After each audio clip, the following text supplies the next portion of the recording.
Your brain is organized to reflect everything you know in your life. Your brain is a record of the past. It's an artifact of everything you've learned and experienced in this moment. Feelings and emotions are the end product of past experiences, and we can remember experiences better because we remember how they feel. So most people wake up in the morning and they start remembering all their problems, and those problems are connected to certain people and certain things at certain times and places. The moment they start thinking about those problems, they're thinking in the past.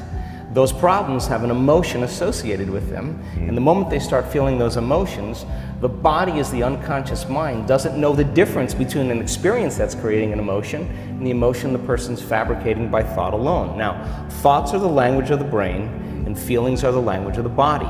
And how you think and how you feel creates your state of being. So most people's entire state of being, when they start their day, is already in the past. So you have a choice. The choice is, you're either defined by a vision of the future, or you're defined by the memories of the past. And when you decide to say, okay, I'm going to change, and you decide one thing: I'm not going to eat this food, I'm going to wake up earlier, I'm going to do something aerobic, I'm not going to have sugar after 6 o'clock, whatever it is, the person, whatever choice a person makes. The moment you make a choice to do something differently, and the hardest part about change is not making the same choices you did the day before, get ready, because it's going to feel uncomfortable. It's going to feel unfamiliar. There's going to be some uncertainty and unpredictability, and that's the moment the game is on. Yes. So then most people, their body has been conditioned emotionally to be the mind.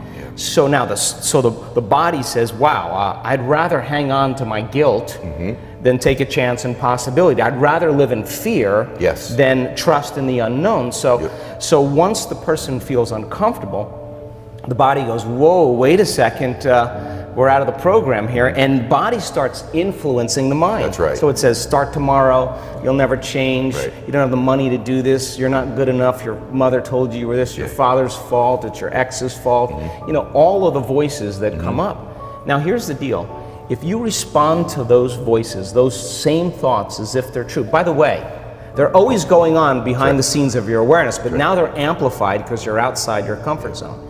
You believe in that thought. That thought's going to lead to the same choice, which is going to lead to the same behavior, which is going to create the same experience and produce the same emotion. And the person's going to say, this feels right. No, that feels familiar. Going from the old self to the new self is a neurological, it's a biological, it's a chemical, it's a hormonal, it's a genetic death of the old self. And people will say to me, in that void, in that unknown, I can't predict my future. And I'll say to them, the best way to predict your future is to create it. Not from the known, but from the unknown. I love it. So close your eyes now and think about that vision. Once you start thinking about that vision of your future, you're activating the creative centers in your brain. And naturally, you begin to think about putting yourself in the scene. Yes. And the act of doing that, when you're truly passionate and truly present, the moment you're defined by that vision, when the thought in your mind becomes the experience, you begin to feel the emotion of the event before it's made manifest. Now, you're giving your body a sampling, a taste of the future. And now, if a thought and a feeling create a new state of being, you're combining a clear intention with an elevated emotion, and now you're beginning to change your biology, and you're seeing a whole new landscape that you could never see before, because you're no longer viewing your future through the lens of the past. I love this. Now, this requires then something really specific, because most people will wait for their wealth to feel abundance. They'll wait for their success to feel empowered. They'll wait for their new relationship to feel loved. They'll get all these things when. Yes. So think about that. The absence of getting those things causes people to live in lack their entire life. That's right. And so they're waiting for something outside of them to change how they feel inside of them. And if they're not creating a new life, then they're not applying the proper principles, then they keep all their manifestations, all their dreams at arm's length. Well, think about this. If you get up feeling gratitude, if you get up feeling empowered, if you get up feeling whole, if you get up feeling unlimited, why would you worry about whether it was going to come or not? You would feel like it already happened.